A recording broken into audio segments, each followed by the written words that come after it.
the organizers for today's event.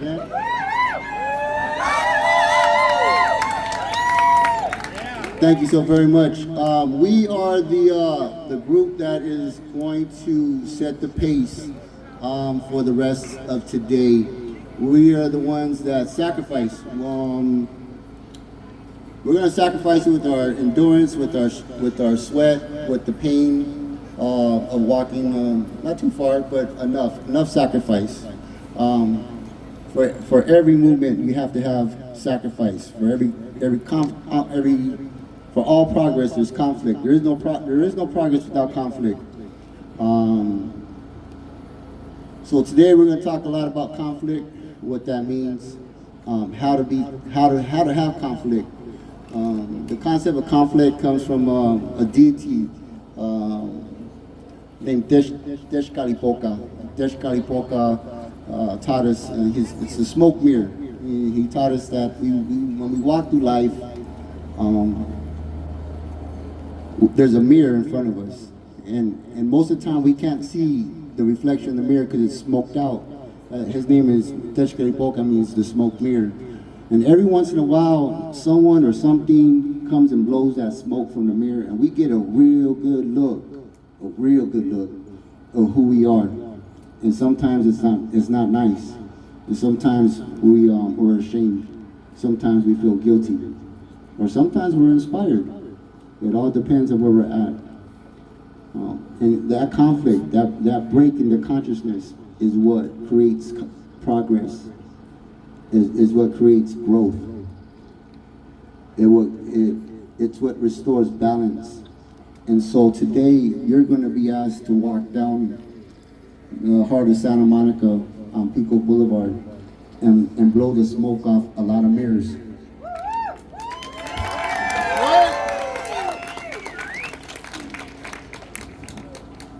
Today is about, how would I say this?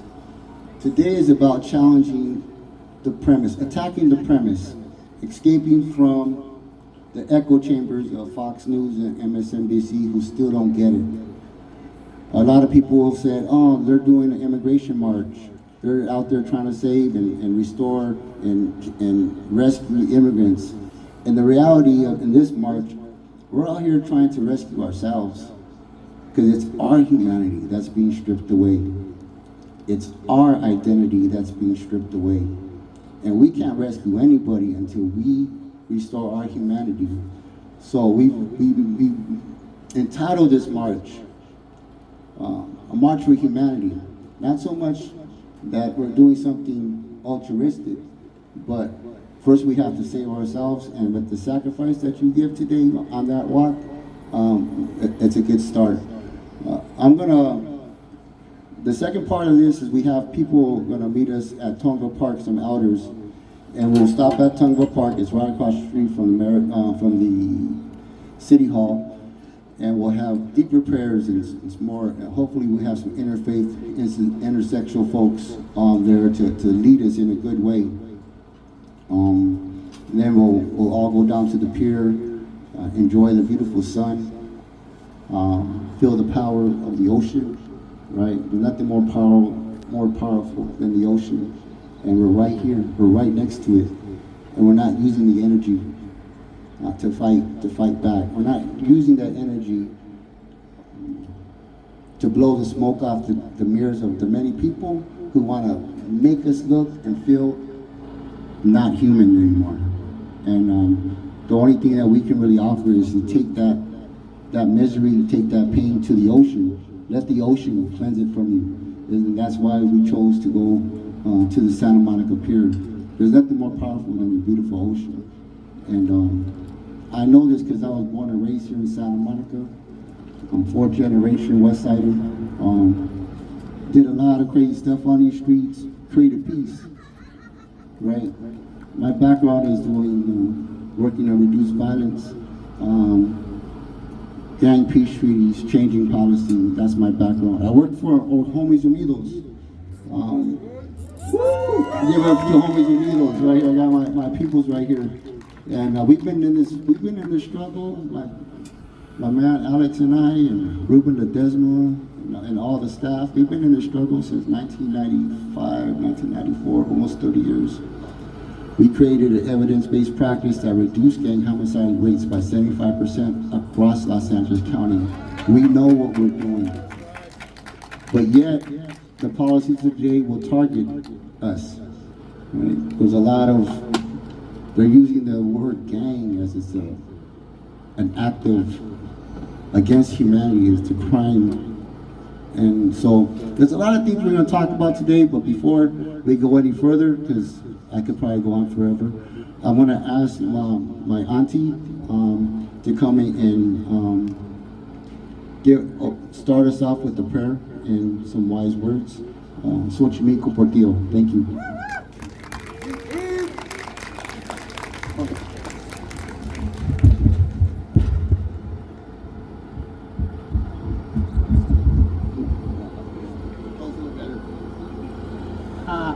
Can you hear me? Okay, so I'm not used to talking to this. I'm used to talking at my husband.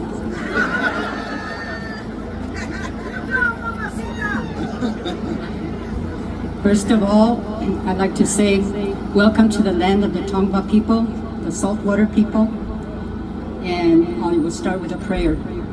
Thank you, Grandfather, for allowing us another day of life. We ask for your guidance in our words, in our actions, that we hurt no one, that we offend no one. To remember that the hand that formed me formed them, and the hand that formed them formed me. To try and remember to forget our differences and remember what we have in common. I ask this, Grandfather, so that the people may live from generation to generation to generation. I want to close with a song that I want to dedicate to our mighty King, Trump. And if you want to join me, you're more than welcome. I'm sorry if I don't have the words in English, so your friends are going to have to interpret this. We did this when we were marching with Cesar Chavez. No, it's just a little mocosilla. Yo soy chicana, tengo color, americana, pero con honor. Cuando me dicen que hay revolución, defiendo mi raza con mucha valor. Tengo todita mi gente para la revolución. Voy a luchar con los pobres pa' que se acabe el bolón. Yo soy chicana, tengo color, americana, pero con honor. Cuando me dicen que hay revolución, defiendo mi raza con mucha valor. Tengo orgullo y defiende, soy de color café. Excuse me, I'm sorry. My voice is going, everybody. I'm so sorry. I can't sing in front of a large group. I can only sing in the sweat lodge. Okay, so you can get the idea of what I was trying to say. But one thing I do want to leave you with is that remember that the corn comes in all colors. And that's exactly what I see out there. I see all colors, even the mixed. Yes, I know, I have to stop talking. Yeah. So just remember that underneath skin, we're all kin. Okay? We all shed the same color blood. I don't care what color your skin is. One day, a journalist asked me, what annoys you more than anything about Trump? Everything! And I said, that's okay. And I said, the thing that annoys me the most is that I have to share the same air he breathes. What can I say? You know, but I do have to remember that the hand that formed me formed him. What can I say? So, adelante mi raza. Sorry I screwed up the song, man, but I cannot sing in front of the community, okay? I can only sing in a sweat lodge. So if you want to hear the whole song, you have to come to my house and enter the sweat lodge, okay? Aho, nita kuyase, tu tohil, tu awilish, tu hakawish. May there be peace and harmony in our walk in our talk. I hope.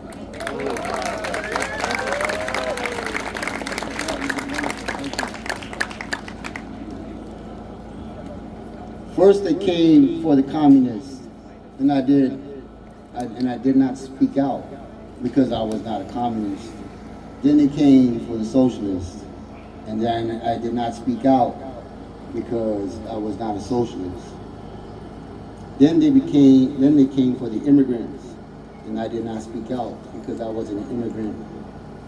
Then they came for the Jews, and I did not speak out because I was not a Jew.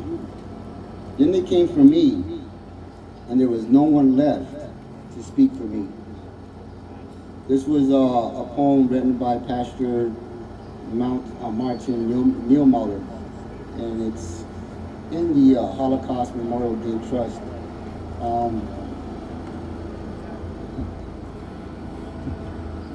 They made it plain and simple, right? They don't take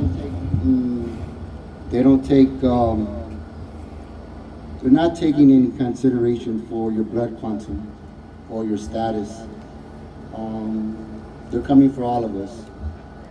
And the next speaker that comes up is going to talk about a time in our history where they came for some of our brothers.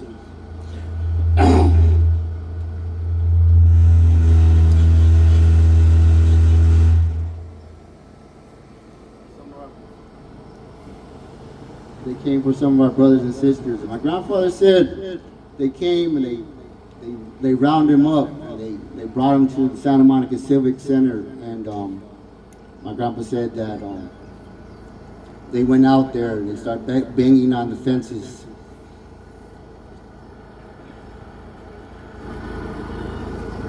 To demand that the Japanese Americans be released. But they did it anyways. My mother-in-law was born in a concentration camp in Arizona. And so that reality that these folks in DC are painting right now isn't new. My family has lived through it. I'm going to bring up a gentleman who can speak more on that issue. Mr. Masioka is with the Nikkei Progressives out of Little Tokyo, and he has a very beautiful, sad but strong message to give to you. Good morning!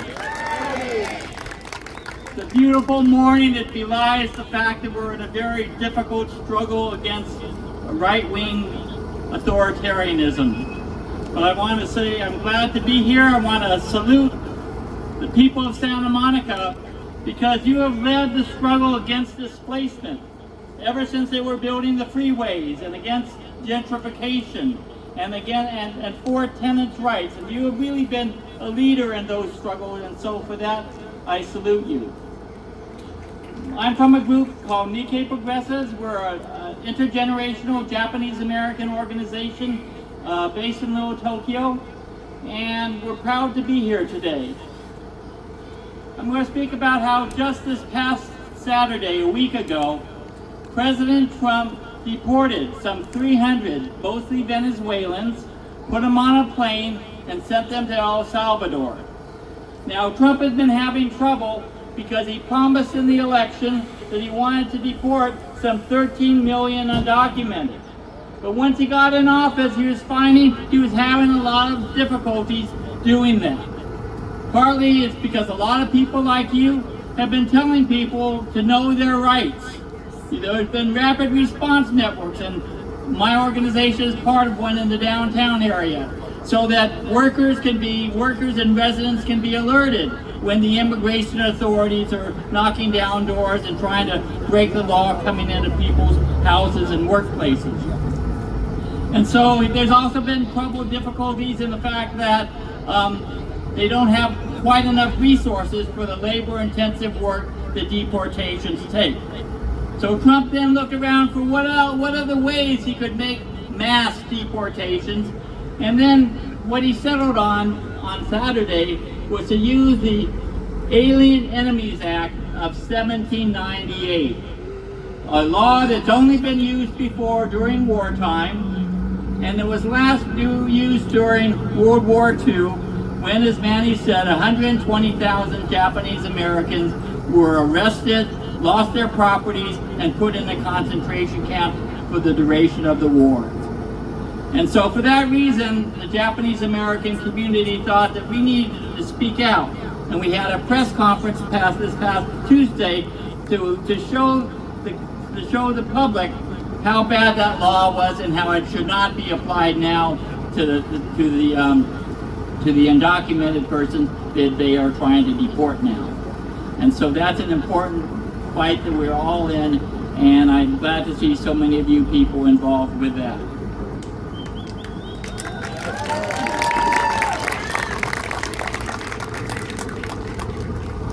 So it's been, so the struggle is not confined only to immigration, although this is sort of the cutting edge of that struggle. And what we see how we see our role is in Little Tokyo is that we have to be part of a broader coalition, a broader united front of organizations that are all fighting against what Trump is doing, and involved doing the organizing in the communities, involves supporting people who are working for tenants' rights, for a sustainable environment, and what means working in the communities. It also means getting involved in elections. And on elections, I think we feel like we need to be involved in a way that builds a progressive electoral majority that we need to build to be able to really turn these things around. And to do that requires both being within the Democratic Party, but it also means building an independent group within the Democratic Party to push the leadership in the right direction. And so that's how we see we want to move forward. And thank you very much for inviting us. Thank you.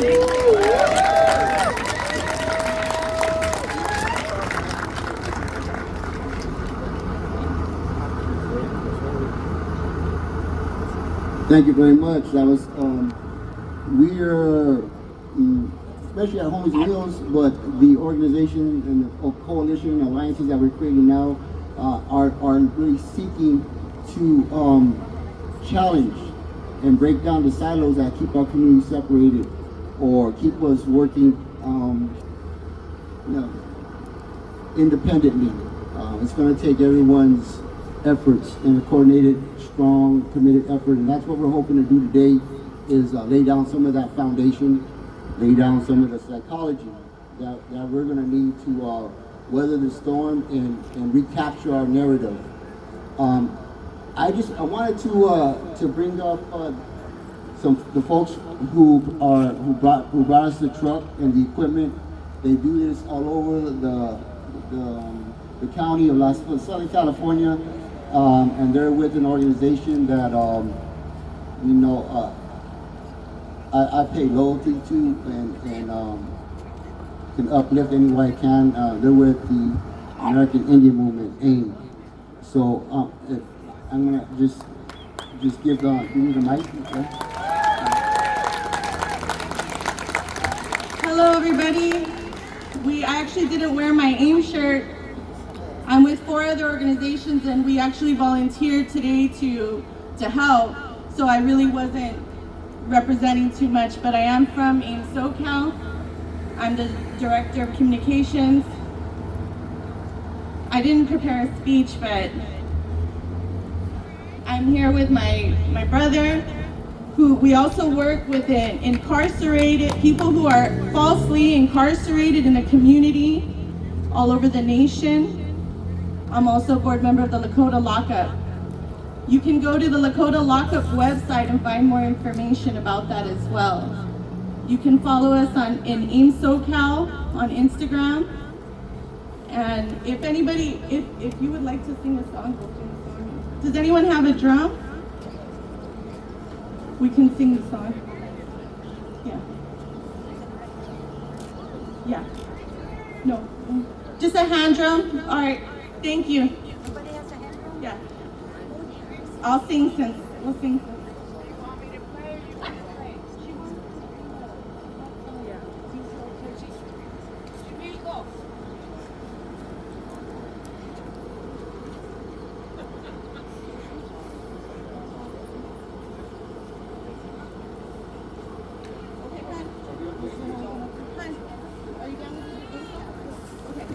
Okay, so we're gonna do what we call a Sundance song. It's a Sundance song. It's a song that there's only certain songs that they sing during Sundance. They're very, very sacred. So I'm gonna ask everybody who's recording to stop recording, please. This is a song that brings. I Sundance. I've been strapped to a tree for 4 days, and this song is what uplifts my spirit when I no longer have one. So if you can please not record. We're gonna get ready to line up and to begin the march. I'm gonna give you the path, and then I'm gonna challenge your own premises of who you think you are and the conventions that live in your life. So first the route. The route is we're gonna go down 16th Street and we're gonna make a left down. Isn't a Spanish word. The word derives from a word called Mexica. It's a Nahuatl word. And Mexica means the people. That's it. It means just the people. The word Mexico is not spelled Mexico, it's Mexico. And that means the place of the people. So what we do up here, when we try to decolonize our mind long enough to be able to withstand the echo chambers of Fox and MSNBC, we have to challenge our premise. So I'm going to teach you something in Nahuatl, right? Because to me, what I see is all Mexica, just means the people, right? A lot of my brothers and sisters from El Salvador, they're like, I'm not Mexican. But technically, you kind of are, because if we decolonize our mind and we strip away this blood quantum that they've imposed upon us, and we just realize that what makes you part of the people is your bravery. Doesn't matter what color you are, no matter who you pray to, doesn't matter how much money you make, like the colonizers have constructed in our society. It's whether you are brave, whether that you come to a day like this and you sacrifice for a cause bigger than your own survival. Those that don't, like the Trumps of the world, we call them things. We honor them as two-legged animals who are just concerned with their own survival, with their own acceleration, with their own ability to impose their power, not concerned about the people. So when we call people Mexica, or when we're welcoming you into the people, we're saying you've demonstrated the right to be called a different kind of human, not the two-legged things, but the kind that have honored and that has upheld what it means to be a human, a real one. You uphold the humanity of the people. So I'm going to teach you a word. It's called Tiawi. Mexica Tiawi is what we're going to yell when we start. Mexica Tiawi. Say it. Mexica. No, I'm not convinced. That's not brave. That's not brave. Mexica. Mexica. Tiawi. Mexica. Tiawi. That means people move forward. People move forward. We say it 4 times. People move forward. Mexica Tiawi.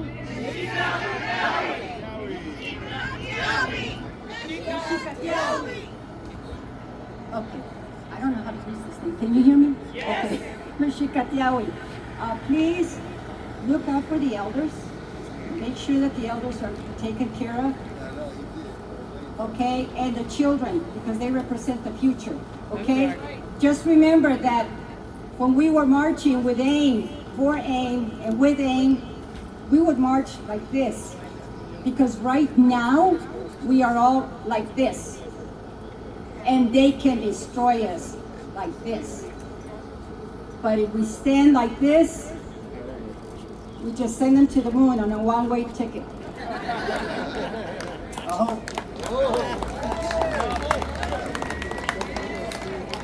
let's get the organizers to start line. We're gonna line up behind the truck, and we'll take. Tell the world what you're doing here.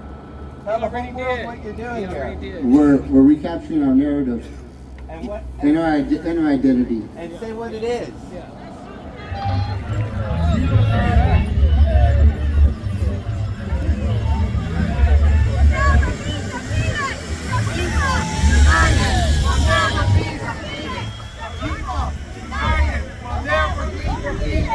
People united will never be defeated. The people united will never be defeated.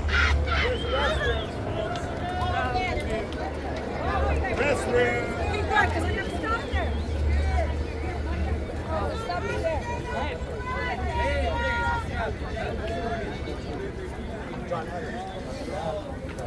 Right to your left. Residents to your left.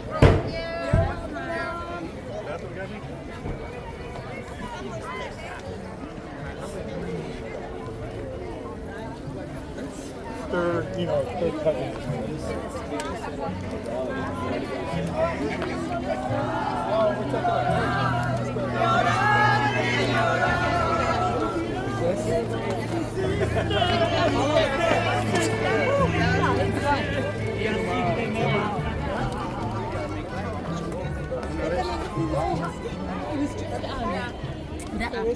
Okay, everybody. We purposely wanted this is the time where we get closer together.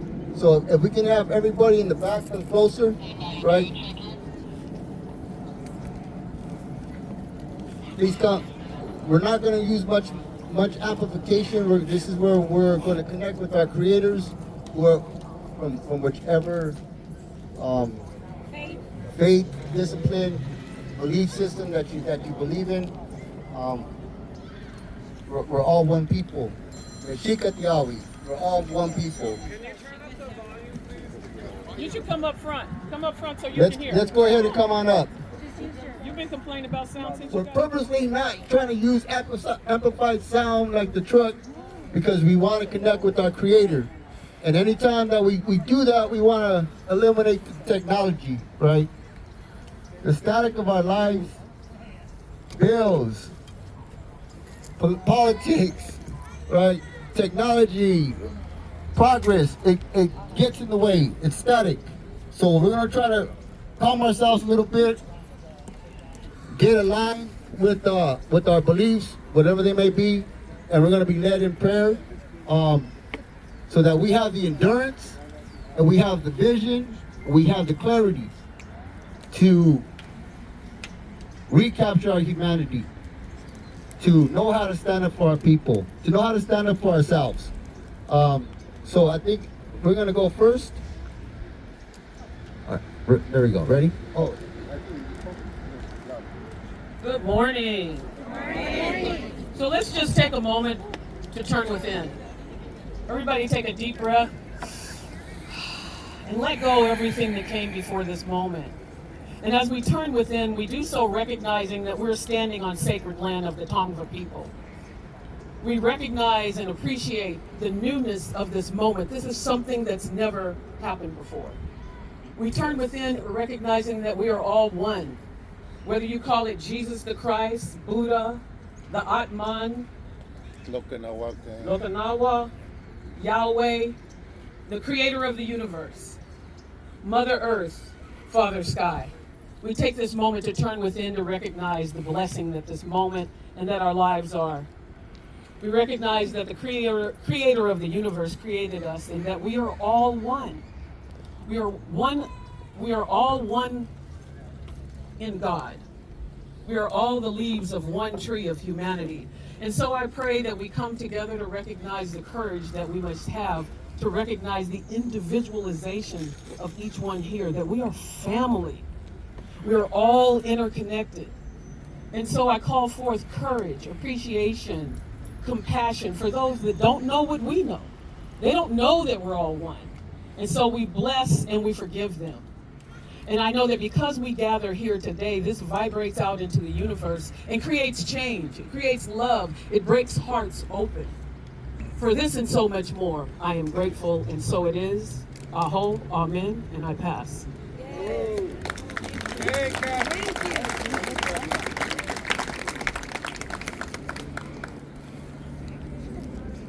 Good morning, everyone. Good afternoon. Before I begin, can I hear a beautiful sound coming from your heart and soul? Like just sharing it with the universe and each other.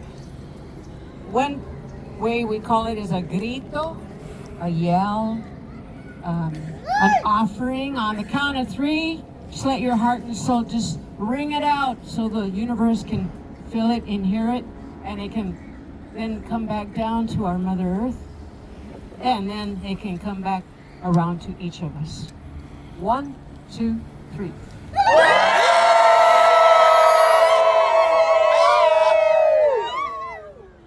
Beautiful.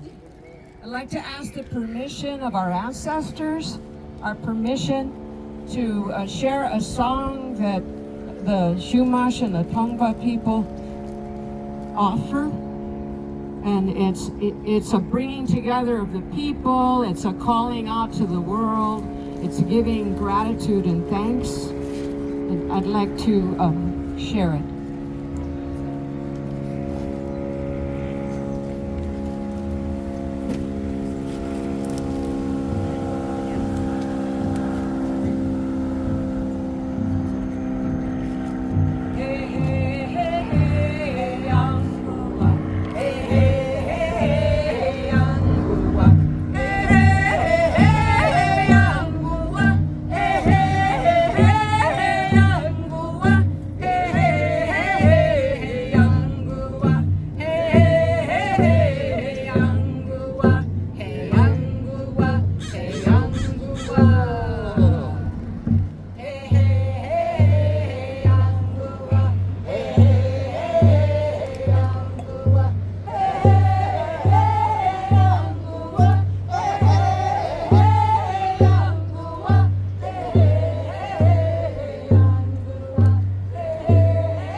I see a t-shirt right in front that says, "Don't get comfortable." I'm a rabbi. I'm Neil Comas-Daniels. I've been in Santa Monica for over 40 years, working here as a rabbi. And I come from an uncomfortable people.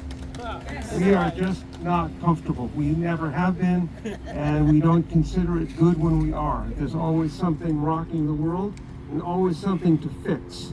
So we created a blessing for coming to an occasion like this, a gathering like this. I'm here because, as my t-shirt says, my people were immigrants too, were refugees too. My people came here. My people came here to be part of America. My people came here to be part of this mess that we're all in, that we call democracy. And it's our mess. It doesn't belong to anybody else, even if we elected them. It doesn't belong to them. It belongs to us because we came here. We came here. There's a wonderful poet who's a British poet, but she's Sudanese in background, and she says, nobody puts their child in the water unless the water is safer than the land. And all of our people came here in dangerous ways. All of our people came here at risk. And we carry that with us. And therefore we are sensitive to other people that come here to these borders to be enclosed and embraced and safe. In my tradition, in my Torah, it says 36 times, you shall not abuse the stranger, because you were strangers yourselves in the ancient land of Egypt. No other mandate, no other phrase occurs that many times in that book. Nothing. So nothing matches what we need to do to bring people in. People who come here for a reason. They come here to flee injustice. They come here to flee economic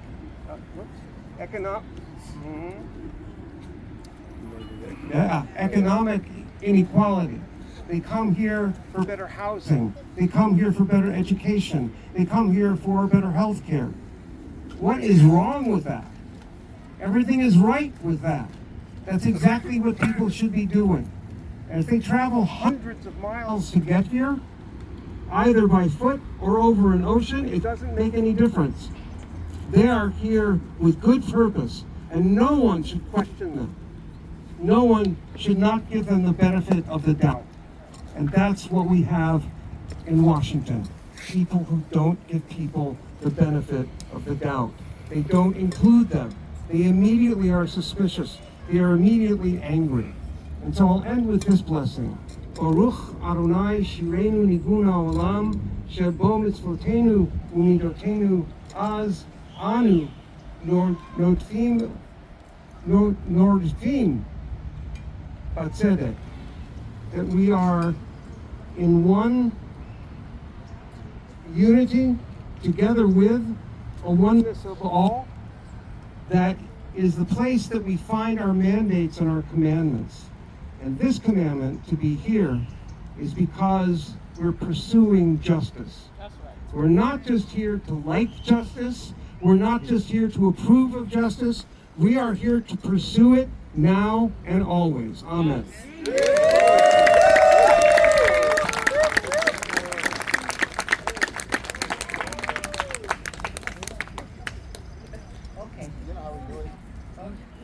Am I holding the right?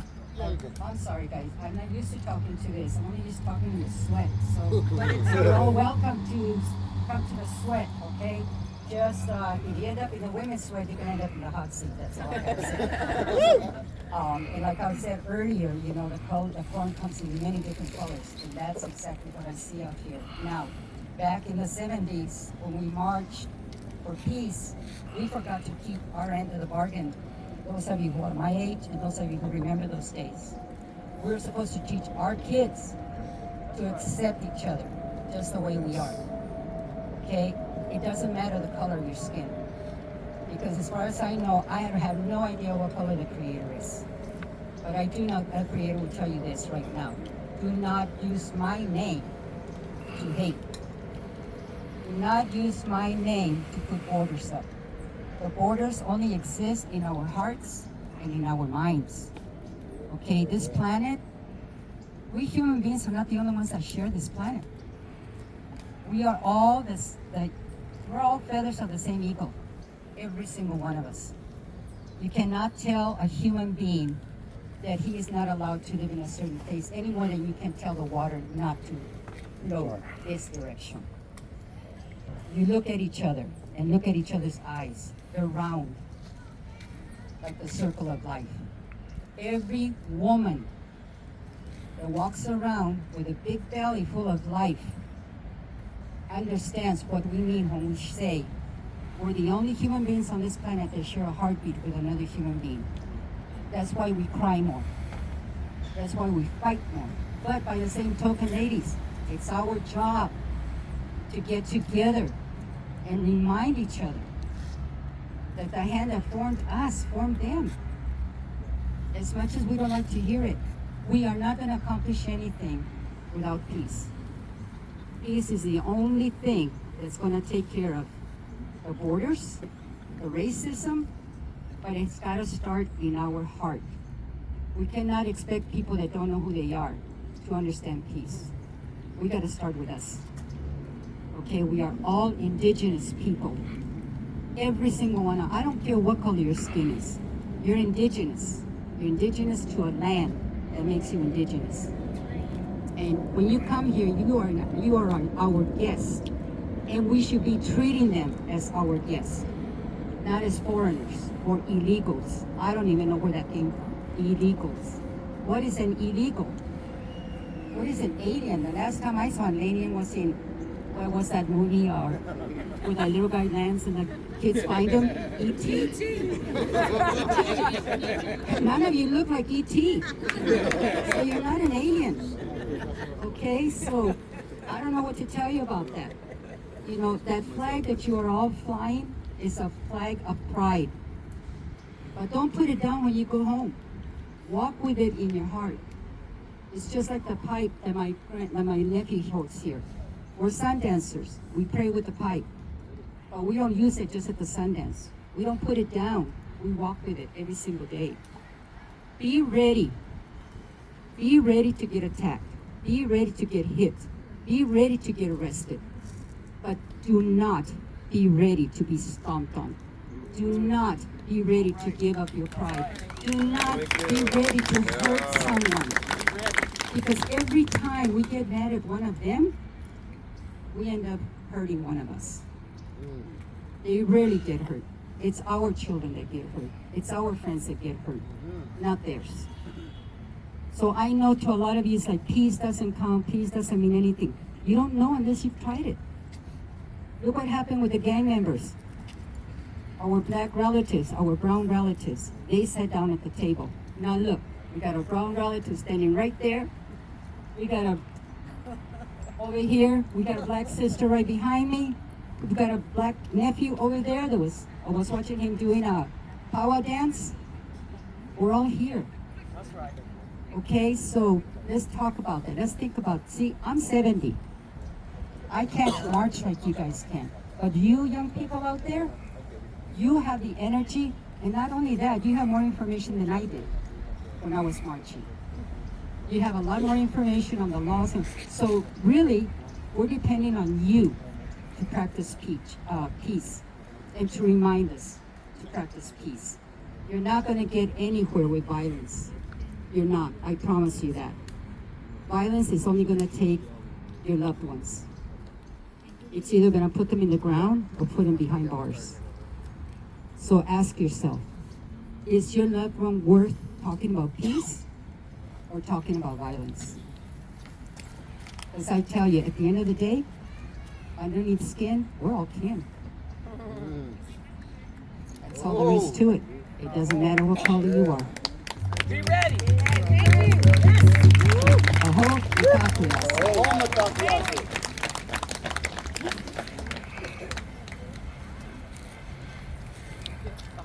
Meija, Yahiya, Mewatiana, Samuel Lopez. Hello and welcome. My name is Samuel Lopez. I'm a descendant of the first people of the land that we're standing on today, the 𝗪𝗪𝗠𝗪 Tongva Park Indians. I just want to take a moment to just again recognize that this is unceded land. My ancestors fought hard for this land, and I'm grateful and proud to be here today because of my ancestors. And we just want to honor the fact that our ancestors are always going to be with us, regardless of again where you're from. So we just want to recognize that who we are and where we come from comes from people who fought hard for you. So always recognize the fact that we, in solidarity as human beings with the dignity that we're created with, need to understand that we are not just the only people that are here, and we need to recognize past, present, and future always. So today I'm just going to say a quick blessing and a prayer in my language. And then again, I know we're all from different faiths, but if you want to place yourself in, again, in that respectful mindset while I say my prayer, please go ahead and just say your own if you'd like.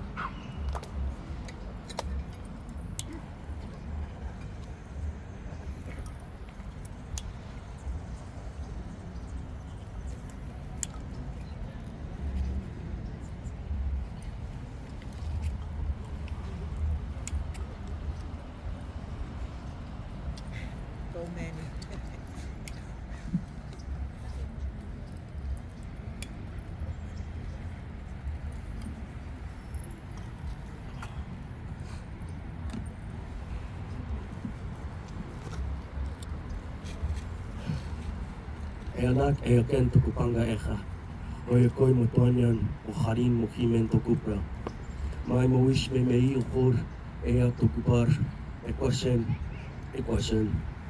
tohobetamet tohun onukvetan hihoron yochinem tohovekopaha tehovekopaha equation. Thank you.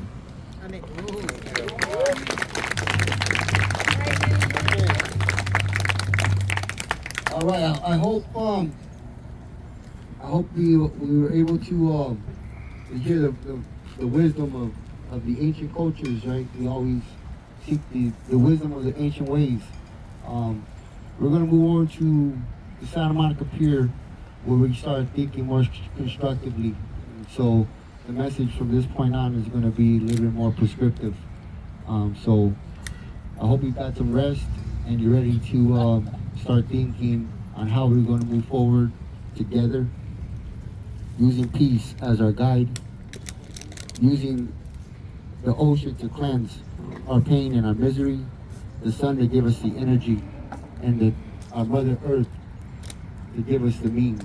So all together, let's say, if you can hear me say, Meshika Tiawi. One more time. Meshika Tiawi. Meshika Tiawi. Let's go, that's what that means.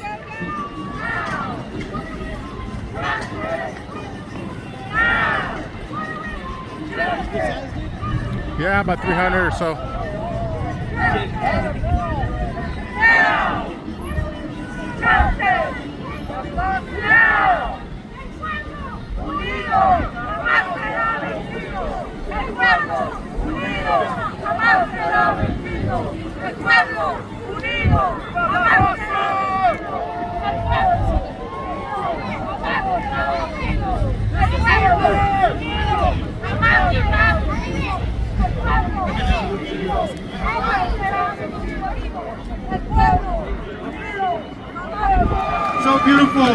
So beautiful to see everybody marching. This is a historic march. This is the largest march in the history of Santa Monica supporting immigrant rights. So give yourselves a round of applause. For all the children that are here, you study history, but today we all get to make history together. God bless you all. We'll wait for a couple more people. Today we march. Hoy marchamos, mañana votamos. Tomorrow we vote. We get organized, right? That's exactly what we need to do. You know, I grew up all my life, they called us minorities. We're no longer the minority anymore. 58% of all the children in the public education system in the state of California, from kindergarten through 12th grade, are Latino alone, 58%. So we're no longer a minority, we're the new majority. But we need the system to work for us. We need an election system that's fair. And so I'm really glad that Maria spoke. We're gonna follow up. This march is not just an end all. We created a new organization, right under here, right under. It says the Mexican American Policy and Advocacy Alliance. Policy, we change the laws, we change the rules so that we can improve the social conditions. And advocacy, we wanna advocate. We need to tell people what the problems are and what the solutions are, because we have those ideas. So we invite all of you to join us. Make sure you talk to Maria. Maria has a sign-in sheet. You can give us your email and we will let you know what the next steps are. But we will be going to city council. We will be going to the school board. We will be going to the college board to make sure that our children and the people right now that are the new majority, that we have the resources, the programs, the budget that respects our needs as well. So with that, I want to bring our next speaker up, an attorney, someone who's been fighting on the same issues of immigrant rights. Let's give a round of applause to Mr. Dan Marquez. Thank you, thank you. Thank you all for being here today. You know what I see? I see democracy in action here. Because this is what democracy looks like. It doesn't look like us running and being afraid to organize, to get together in public, to state our views, to state our grievances. That's what the First Amendment is for. And that's why we are here. Now, a little bit about myself. I was raised mostly in the West Side, attended Santa Monica College in the 70s. The last march I went to in Santa Monica was against the Rodino bill, against Prop 187. And it is so good to see another march happening now, particularly in these times. So, congratulations for making it out here today. Now, I was asked to speak by a compañero who couldn't be here today, Francisco Juarez. Him and I are both veterans. I served in Vietnam in the Marine Corps. I went because I thought that's what we should do. I found out that they sent us to fight people that look just like my people. Brown and didn't speak English. Farm workers. I came back. I got involved. I stayed in school. I got an education, but I was lucky because there are brothers that didn't come home. They're not here. If they were here today, they would tell you what I'm telling you, that we need to have our service honored. We don't need to be stripped of the pictures and our biographies from the Medal of Honor books that the Department of Defense has put up. All right? So I would prefer to see our youth staying in the community, getting an education, working like we're working here today. All right? Now, I was lucky in other ways. I was asked today to speak also on the issue of immigrants and my experience with immigrants, either in my family or people that I knew.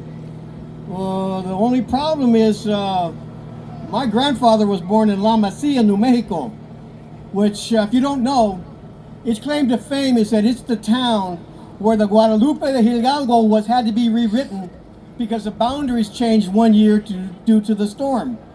So I'm in that group of people, like some of you may be, where we didn't cross the border crossed us, which is cool, which is fine, but it didn't make any difference because the minute they signed that agreement, they broke it. There's one great Indian leader that said, the Americans have made many promises, but there's only one that they kept. They promised to take our land and they took it, just the way they took the land in the Southwest. So we have all experienced some sort of discrimination as a result of being treated as second-class citizens. But those days are over. We refuse to be treated as second-class citizens anymore. Now, I can tell you a story about somebody in my life who was a victim not only of harsh immigration laws, but of illegal, unjust, and violent foreign policies on the part of the United States. I've lived with a woman for the last 40 years who at the age of 14, her and her family had to flee from El Salvador because her sister was an activist with the lay community and they had put her on the death list. She had a younger brother who was of age to fight in the military, and the right-wing military had him on the list for kidnapping and for compulsory service. So they fled. They had 3 attempts to get over. They got over, but they were traumatized, and they are still traumatized today. And I am a witness to that. That the trauma that I see in my personal life, I see and I feel in the immigrant community that is under pressure today. They're walking around with targets on their back. They're just looking to round up people, deport them, maybe even send them to Guantanamo. They send them to Guantanamo, and we don't speak. What's to stop them from stripping the citizenship from people who have naturalized? What's to stop them from taking away my rights just because I criticize the government and I end up in Guantanamo? It can happen. It has happened. We have been here before. So we must organize. We must stay strong. We must stay vigilant, and we must fight back. And joining this organization, in my opinion, for this community is a good way to start. So I encourage you all to stay strong, stay active, stay supportive, get involved. God bless you all. Thank you.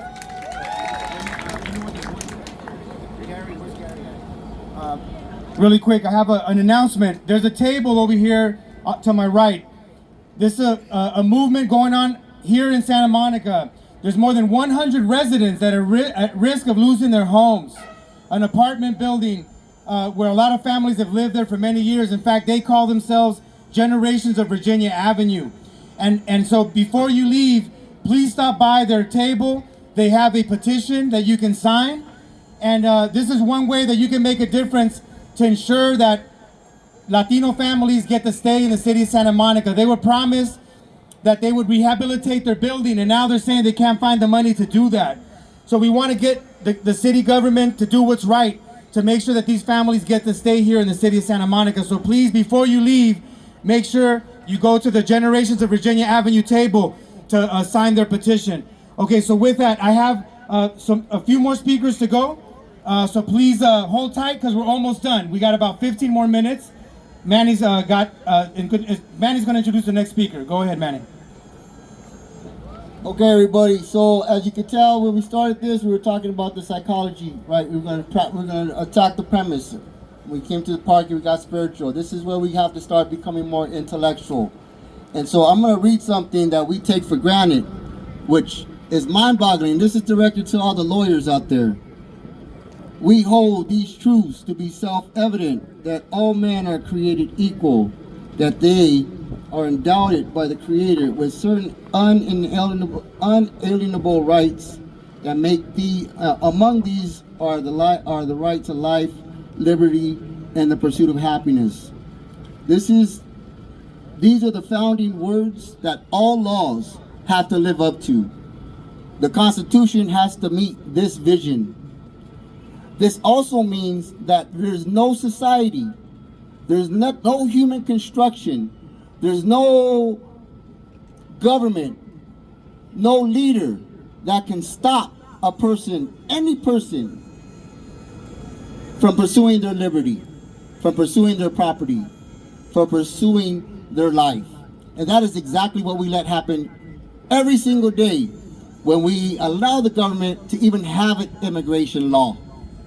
Yes, we have control and the power to determine who could be a citizen, but we don't have the right to stop people from moving around the planet that God put them on. And so I just want to challenge the lawyers here. There's a fight to be fought at the Supreme Court, and that fight is saying, the Supreme Court, you don't have jurisdiction over how we move about the country, how we move about the land. You don't have standing. You're a mere human. You're like the rest of us, pitiful humans. Now, if you were a god and you came to the land, then maybe you can tell someone from El Salvador that they can't be here. It's that simple. And we have to start breaking the premise, breaking these small paradigms that we just voluntarily forfeit. Like the issue with the city of Santa Monica, spending $14 million on something that should have cost the taxpayer nothing, just by living up to the word of the people. So, with that said, let that resonate with you. If you're a lawyer, there's a case, there's an argument, there's a strong argument that the Supreme Court doesn't have the standing to make a decision on how we move about this nation. Okay, the next speaker that we're bringing up is one of my colleagues and a longtime friend. We started our work working in some of the toughest housing developments in Los Angeles, doing community work, job training, placement work, working with young people. and shifting the dynamic on how people in public housing are treated. And we did a lot of great work. I went on to run all over the country doing things. He went on to do some amazing intellectual work. I'm proud to call him my colleague. He's the program director of Homies Unidos, and Homies Unidos is the sponsoring organization for today's event. One of the sponsoring organizations. I gotta say that for legal reasons. Anyhow, the lawyers will understand. Hold on. Here's Ruben Ledesma. Hello everyone, how we doing? Woo! You know what? Let's give each other a good clap. Come on now. And I'll tell you why we gotta clap. Because we're using energy in our favor. We now live in a moment where everything you do from the minute that you get up, you have to use frequency, you have to use vibration, you have to use energy in your favor. We have to guard our mind from all the propaganda that goes on. We have to guard our heart from all the injustice that goes on. And we have to guide our behavior in a way that we be platforms that we build and create roads for others to follow. How many are with me today? As a young man growing up in the housing projects, I was told that I only had two choices. Those two choices was either I had to choose a life of crime or a life of poverty. And for a split moment, I believed that.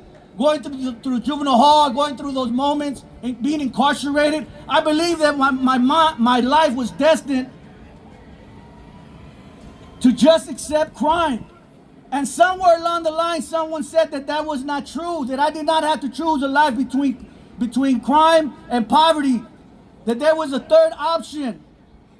And from that moment, I understood my self-worth, and I understood my value. And today, I stand with you as one, understanding that we can make a difference, guys.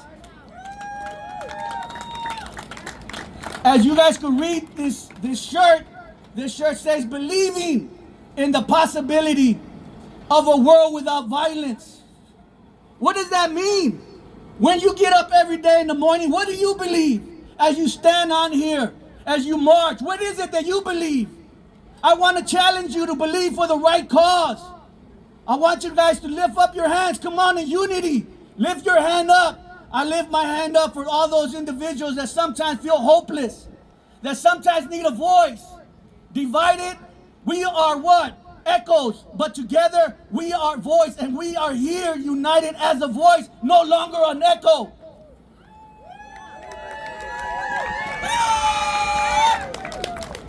Every day we have an opportunity to make a difference, guys. Every day. As the programs director at Homies, we live by the letter of the law with our contractual obligations to go inside the prisons, the juvenile halls, and meet those individuals that sometimes feel there is no more hope. And we provide a service based on the contracts that we get, the funding. But there is also a spirit of the law. And that spirit of the law allows us to transcend. Recently, we purchased a home in El Salvador for individuals that are getting deported so they could have a place to land, so they could have a place to call home, so they could have a unit group to support them. Yesterday, I was told that we purchased a bakery. So it was not just a home, but actually develop a place of business so individuals could have an income. That's the spirit of the law. So as I stood here, as I stand up and direct this message, I want to challenge every single one of you to believe, to understand what is it that's important to you. What is it that you're willing to die for? What is it that you're willing to march for? What is it that you're willing to leave behind as a legacy? One of the biggest questions I always tell people, who are you? And they always tell me, I'm a mother of two, I'm this and I'm that. And I always tell them, if you look inside your skin, you're gonna find the elements. And the elements that we have, oxygen, carbon, nitrogen, helium, the same elements found in the stars. So guess what we are? We are the universe. It's not just a motivational speech. This is a fact who we are. And this is a moment to act like the universe. This is a moment to lift up our voice This is a moment to unite. This is a moment to understand that there's something out there greater than us. We are the seeds of our ancestors that many years ago, many believe were conquered, but they were never conquered. We're the seeds. We're not rooting up. We're the flowers. We're the ones that letting everybody know that my ancestors never died. They live in me. And they're going to continue living in me until my very last breath. And then the next generation comes up. So again, thank you guys. I'm honored to be here with you in unity. And I wish you all a very an amazing day. God strong. Thank you very much, and thank you, Homies Unidos, for being one of the sponsors. I met this next attorney, a civil rights attorney, when she was defending street vendors here in the city of Santa Monica. And she's been an activist for many years. Tremendous amount of respect for this attorney coming up, Cynthia Anderson Barker. I'm just here today to give all of you some tools to do what you all have been talking about. At the table over there, we have a list for getting signatures to support a sanctuary city in Santa Monica. There are already 13 sanctuary states and 220 sanctuary cities, but Santa Monica is not one of them, and they haven't moved on it. So go over to the Lawyers Guild table there, and you'll see Julie Martinez. She'll give you the materials that you can use to help Santa Monica become a sanctuary so that there's never collaboration and cooperation with ICE. Also, on that table are some Know Your Rights cards, the red cards, and I want each of you to take as many as you like because you can pass them out, and that red card has the right to remain silent written on it in Spanish and English, so that if anyone is stopped by ICE, they can hand them the card and say, I have the right to an attorney. I'm not talking to you. Here's the card, read it. So please take as many of the red cards as you like. And finally, there's Know Your Rights materials. If ICE comes to the employers where you work, etc., it says what your employer can do and what you can do to stop ICE from doing a raid. So we have lots of action materials for you. Please take them, and thank you all for being here. Thank you. Thank you very much, Cynthia, for all your work. We have two more speakers left, and then we're closing out. Gary Averick. Gary, we can get up to the microphone really quick. Gary's a longtime activist here in the city of Santa Monica. I first learned about him when he was student body president at Santa Monica College. Let's give a round of applause to Gary. Hello, everybody. Thanks for coming out. When I look out, I see a movement of people from all over the world right here supporting immigrants. I'm an immigrant here in Aztlán. Obviously, this was all part of Mexico, right? So just want you to know, I was born here in Santa Monica. I worked in my family's Mexican restaurant, Culver City Tito's, as a kid. I do want to do a shout out to Moises Campos, who passed away last year. Great business owner in Santa Monica that supported the neighborhood and has a great restaurant I still love to go to all the time. And I did want to also do a shout out to Bernice Onofre from the IEEDAC, the Santa Monica Malibu Unified School District's Intercultural Equity and Excellence District Advisory Committee. We worked together for several years. And of course, Oscar, we have some history at a few rallies. So look, Martin Luther King said that injustice for any of us is injustice for all of us. We're a country based on laws, and we have a lawless president. We have a lawless government right now. It's scary to all of us. This is one movement, and you know, I'm a senior citizen. I just started getting my Social Security, and now I'm concerned, will I get my second check? You know, so there are a lot of issues going on, but we cannot put food on the table without immigrants. We cannot put food on the table. We can't do pretty much anything in this country without immigrants. And I'm inspired by all these marches that are happening around the country and now around the world. But but we're in an uphill battle right now against fascism and Nazis and white supremacists from South Africa and that might be running our country without us even knowing it, people unelected. And so I stand with all immigrants, whether you're documented or not, because we are all immigrants. Our nation's built on immigration. Our Constitution acknowledges that. It is my job as America to protect everybody's viewpoints, religions, ethnicities, traditions. That's called being an American and being a patriot. So let's get rid of all this fake patriotism. Flying a flag to fly a flag means nothing. It's what you do every day to fight to preserve our Constitution, to preserve your rights and those of your neighbor, whether you like them, agree with them, or don't. It doesn't matter. If they're here, and again, whether they're a legal, documented, or undocumented person, it doesn't matter. It shouldn't matter to us. What should matter to us is that we have good neighbors that we can trust in an emergency. People that will be there to help us build our country. This is the America I want to live in. I hope you do too. Thank you. Thank you.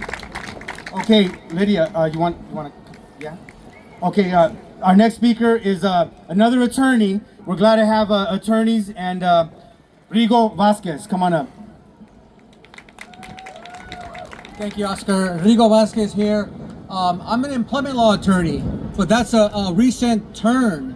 I was in corporate law, working at the corporate towers, the Ivory Towers, for 20 years. But I'm also an immigrant. I'm a child of immigrants. I grew up in Southgate. My dad worked at Farmer John Meats for over 30 years. So you can say that I lived the American dream. But as a Latino, I think as a community that's connected in our souls to who we are, we have to listen to that voice within us, right? We're a pueblo. We're not an individualistic people who says, I'm good, let me live my life. So I listen to the voice within me, and my circle of friends have said, you have a voice to share.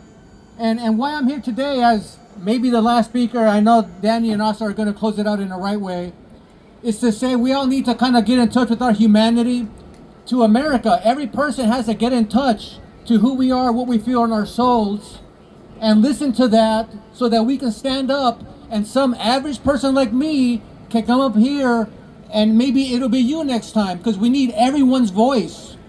We need everyone's voice to stand up for what we know is right. For the people, for our community today, it's the immigrant community that we're protecting as immigrants. But there is so much destruction, death going on in our world today that we all need to use our voice and stand up in every little way that we can. So I'm here just as the average person to say, listen to that voice, because that voice has changed my life today. I left the corporate world about a year ago, and now I'm an employment law attorney fighting for workers' rights. And it feels so good. So let's remember, let's listen to our voices, and let's be united across all the issues. We have to unite America beyond the brown and black. We need to unite America on the purple and yellow and white in every aspect and in every geography. So today, I do want to mention that my heart is heavy for what is happening in Palestine. That's right. I cannot take this stage and not acknowledge the death and destruction that's happening to brown people for over a year. It's outrageous. It's outrageous. So I'll take this moment to say we all need to stand up and fight against that injustice, that horror against humanity, against the crimes against us as people, as humans. So let's use our voices any way we can. Thank you for your time. Thank you for the organizers, Oscar, Manny, Danny, for allowing me to come up here. I appreciate you all. Thank you. Thank you, Rigo. Okay, our last speakers are coming all the way from Venice High School. Yeah. And you know, it's always inspiring for me to see, you know, the students, but also the teachers. And here we have a teacher and a student, Alejandro and Kaz. Come on up. Let's give them a round of applause for our last speakers. Thank you guys. So yeah, my name is Alejandro. I'm not only a teacher at Venice High School, I'm an alumni of Venice High School. I grew up in Culver City. And as you guys may know, especially with the news recently, it's been a little bit harder to be an educator recently with the attacks on our education system, on our education department, feeling safe with what we can and can't teach. I talk about Palestine in my classroom, and I have to worry about if I'm going to face backlash for talking about what's going on over there. So it's been a very difficult time to be a teacher now. But one of the very many bright spots I've had, especially recently, I also sponsor Mecha at Venice High School. And if you guys saw in the news last month, Venice High School students, along with SAMO students, they staged a walkout on February 6th. And I was there to watch the students make their signs, gather people to support them on social media. And my proudest moment as a teacher for the last 5 years was watching those students walk out, protest, chant, march, and really make a statement, because our youth are going to be really important moving forward. So really proud of the youth for organizing that. And not only on the west side, but all over LA. East side schools walked out for 5 days straight. And so very proud of our students. I actually have Kaz, who's a Mecha member, and she's going to speak a little bit about her experiences during the walkout. And also, just to add on my final part, if you guys hadn't heard, that day when Venice students walked out on February 6th, some of our students were approached and verbally and physically assaulted by some white racist people as they were marching. And up until now, we've had little to no cooperation from the district or police on apprehending those people who assaulted minors as they were exercising their First Amendment rights. So I want to make sure that we put pressure on the police department and the school district to make sure that we protect our students when they go out there and when they exercise their First Amendment rights. Us teachers have been asking to go out with our students to protect them, and we have not been allowed to. They're kind of on their own. And I believe that really needs to change, because we've seen that these people do not care if they're minors or not. They will try to attack us when we're voicing our opinions. So with that being said, I'm going to let Kaz talk about her experiences during the walkouts. Yeah, Kaz! Hi, I would like to say I'm honored to be here. I am speaking to the mic. Okay. I'm honored to be here. I thought I would be late, but I surprisingly got here early. But my experience with the walkout, I felt very nervous. The adrenaline really got me going though. My friend kind of forced me out when I was trying to pass through the main building with all the other participant students. And it was fun, honestly. When we kept walking and we kept continuing what we wanted to do, I couldn't stop smiling, honestly. I was really happy. I was glad we were able to do something that could help the people who can't speak, the people who can't stand up for themselves because they fear.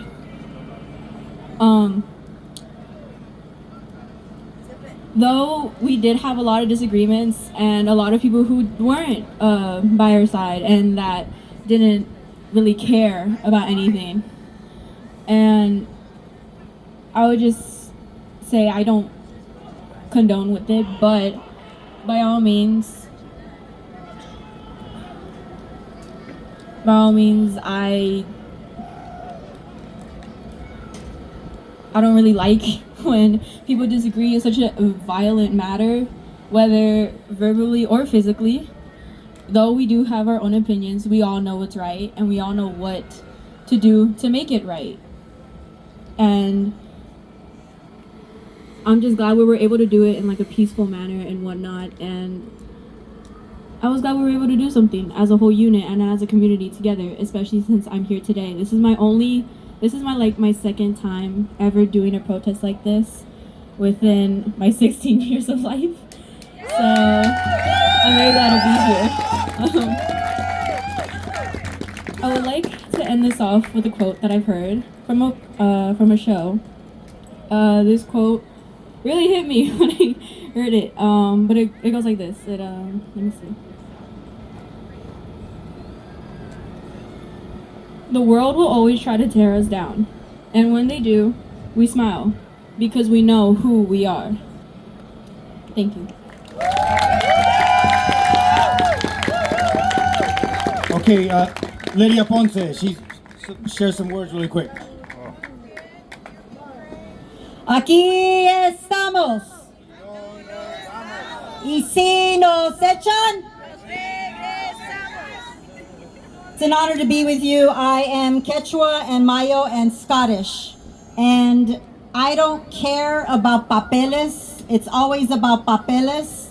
Sin papeles, con papeles, siempre esperando para papeles. We're always waiting for papers. We're always waiting for some kind of affirmation because you have papers or you don't have papers.